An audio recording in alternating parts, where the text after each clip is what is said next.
galera, aqui quem fala é o Tarcísio e tô aqui para falar um pouquinho sobre o novo material que eu enviei para os apoiadores. Quem não é apoiador pode adquirir direto comigo, que é o Narradores do Desconhecido, que eu tô chamando de um livro-jogo sem ser um livro-jogo. Ele é um RPG, só que ele é cooperativo e ele tenta, mesmo sem palavras escritas, ele tenta simular como seria um livro-jogo jogado em grupo, né? Ele tem essa proposta aí meio malucona. E eu chamei de Narradores do Desconhecido, primeiro, porque todo mundo do jogo é narrador, e segundo, é sempre improvisado, ninguém sabe o que vai acontecer na história. Então deixa eu mostrar pra vocês, né? Esse jogo ele é feito pra... É o meu primeiro jogo que foca no cooperativo, ele não tem o foco no solo. Então ele pode ser jogado de 2 a 6 pessoas, embora eu acredite que seja bem fácil você transformar isso num solo, acho que não teria problema nenhum. Eu testei com os meus filhos e deu muito certo. Eu coloquei a duração, as nossas partidas duram de 15 minutos a 1 hora, e você precisa ter um baralho comum, esses baralhos de carta normal, né? E também um dado de 10 lados, né? Embora que só com baralho já seja possível, mas o dado também faz parte. Então eu vou explicar aqui como é que funcionaria uma cena desse. Então primeiro, né, as pessoas elas que estão sentadas para jogar, uma pessoa fica encarregada de ser o chamado primeiro narrador. O que essa pessoa tem que fazer? Ela tem que escolher o gênero, a ambientação. Então ela pode falar, por exemplo, ó, nossa história vai se passar numa cidade cyberpunk no Japão no ano 2700. Ou então ela pode falar, olha, vai se passar na Europa medieval. Ou então ela vai se passar aqui na Vila de São Vicente no ano 1615, na época dos bandeirantes aqui no Brasil. Então tem essa primeira pessoa que vai estabelecer o cenário. Feito isso, a pessoa que estiver à direita dela, que estiver aqui, né, acho que vocês veem espelhado, mas para mim essa é a minha direita. A pessoa que estiver à direita dela, ela vai ficar agora responsável por criar o personagem. Como assim o personagem? Não é um personagem, não. Todo mundo da mesa vai controlar o mesmo personagem. Então essa é a primeira diferença. Então a pessoa da direita de quem começou, ela vai criar o personagem. Basicamente é um nome, uma ocupação e uma breve descrição física daquele personagem, tendo em vista o cenário que foi escolhido, né? Como esse personagem ele vai ser o personagem que todo mundo vai interpretar em algum momento, logicamente esse jogador pode pedir ajuda para os outros jogadores, mas a decisão final é ele. Se ele não quiser pedir ajuda, ele não precisa. Se no final ficar em dúvida, será que ele vai ser um militar, será que ele vai ser um revolucionário? Quem decide isso é esse jogador. Feito isso, o jogador que tiver à direita dele vai embaralhar o baralho e distribuir 3 cartas para cada jogador. Cada jogador pode deixar essas cartas à mostra ou pode esconder, né? Não faz diferença, embora se você manter elas escondidas, você vai ter uma opção a mais no final do jogo, que eu já vou falar, né? E o que são essas cartas? Essas cartas, elas representam recursos. Elas podem vencer desafios, porque não é só um jogo narrativo. Esse jogo ele tem desafios que vão ser superados através de testes. Esses testes eles podem ser vencidos com as cartas ou através de um dado. Qual que é a diferença? Com as cartas você tem escolhas, e com o dado já fica totalmente à sorte.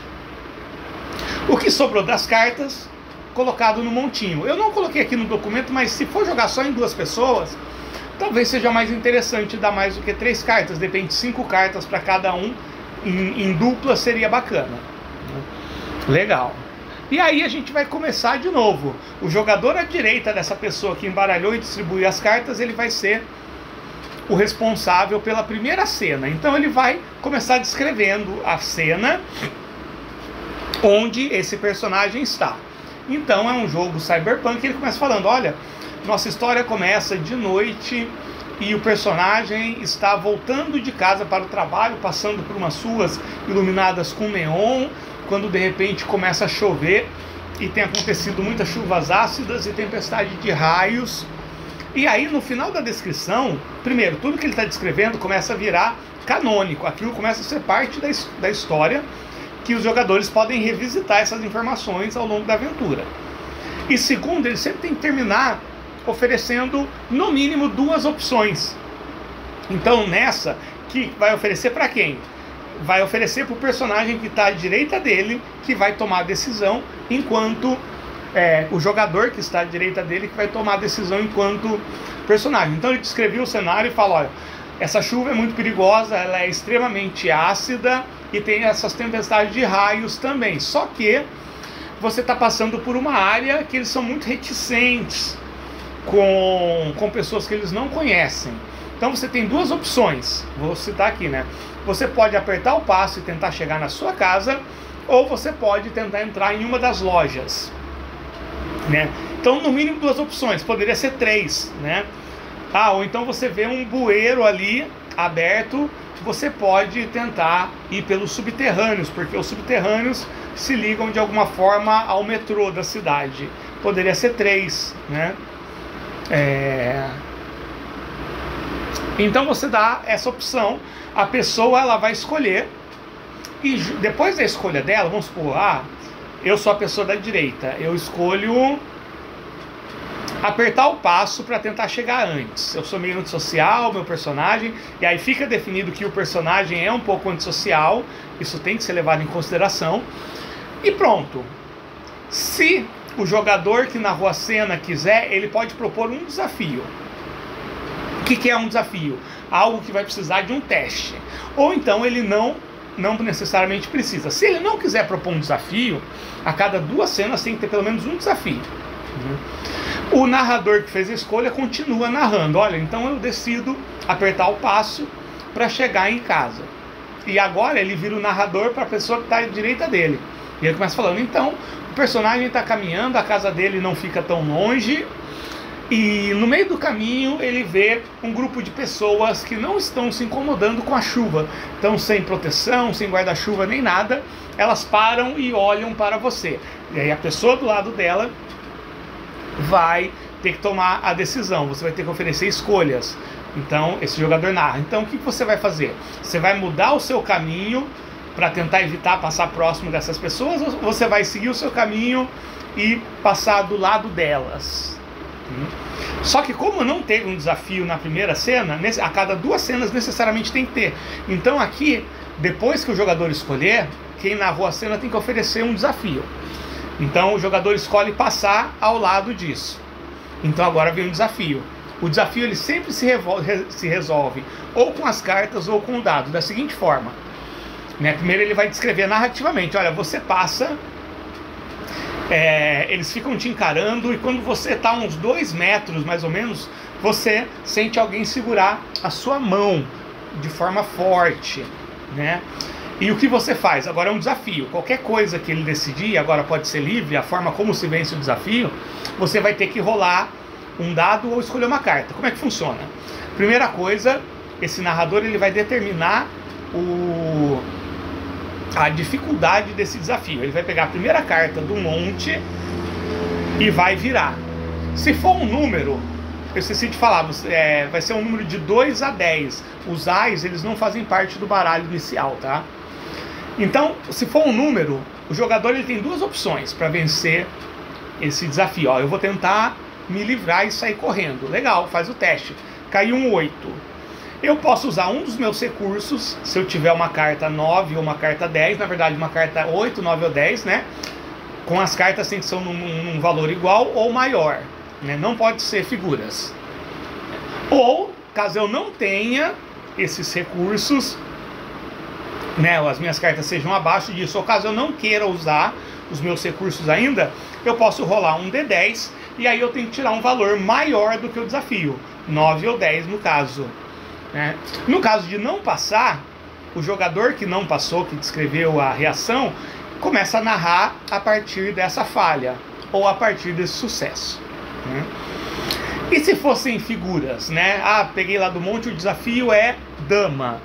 só uma dama pode enfrentar uma dama. Então, para eu ser bem sucedido, eu tenho que jogar necessariamente uma dama ou o Coringa. O Coringa, ele vence todas as cartas. Ai, mas eu não tenho dama, o dado vai me ajudar? Não vai, é um fracasso automático, e aí conta como um fracasso já para aquele jogador. Ele tem que, além disso, quando é figura, além de ser um fracasso, quer dizer que uma coisa muito excepcional aconteceu. Alguma coisa vem na cena com urgência, né? Além de não conseguir realizar o que eu queria. Então, nesse caso, vamos supor que é uma dama, né? Alguma coisa muito especial acontece. Então vem uma nave ali da polícia e começa a atirar. E aí ele vai dar opção para o jogador sempre à direita, né? Então é assim que vai. São cenas com coisas. E o jogo, ele tem um prazo para terminar. Quando é que o jogo acaba, né? O jogo vai acabar quando do monte já tiverem sido sacado 4 damas, ou 3 valetes, ou 2 reis, ou 2 coringas. O que acontecer primeiro, né? O que acontecer primeiro quer dizer é o final do jogo. Se na última rodada um dos jogadores, qualquer um, tiver uma carta capaz de vencer essa carta que terminou a história, o personagem, ele termina relativamente bem. Do contrário, ele termina mal. Morreu? Não morreu, né? Quando é que um personagem, um jogador, por exemplo, né? Quando um jogador, ele tem 4 falhas, não seguidas, mas 4 falhas ao longo da aventura, na 4ª falha quer dizer que o personagem morreu. Então o único jeito do personagem morrer é o jogador ter 4 falhas, e a história termina quando cumpre aquilo de forma positiva ou negativa, né? Então tô falando aqui por cima, né? Eu achei que ficou bem legal. Parece complicado, mas está aqui no documento, vocês vão ler. Eu tentei escrever de uma forma bem clara, então tá super bem escrito, tem exemplos de tudo, tem exemplos de cada uma das situações. E eu achei interessante, você pode jogar com cartas. Como eu falei, se for só em 2, seria mais interessante, em vez de 3 cartas para cada jogador, dar 5 cartas, né? Se você quer que a aventura seja mais fácil, dê mais cartas para os jogadores. Se você quer que a aventura seja mais difícil, dê menos cartas. Mas eu acho que 3, num grupo de mais de 3 pessoas, funciona muito bem, né? Quando eu jogava com os meus 2 filhos, a gente jogava com 3 cartas cada um, e funcionou bem legal. Então é isso, gente. Fica aí a dica. E no final você está construindo uma aventura que parece muito um livro-jogo. Você está dando opções, né? Então é isso aí, né? Esse é só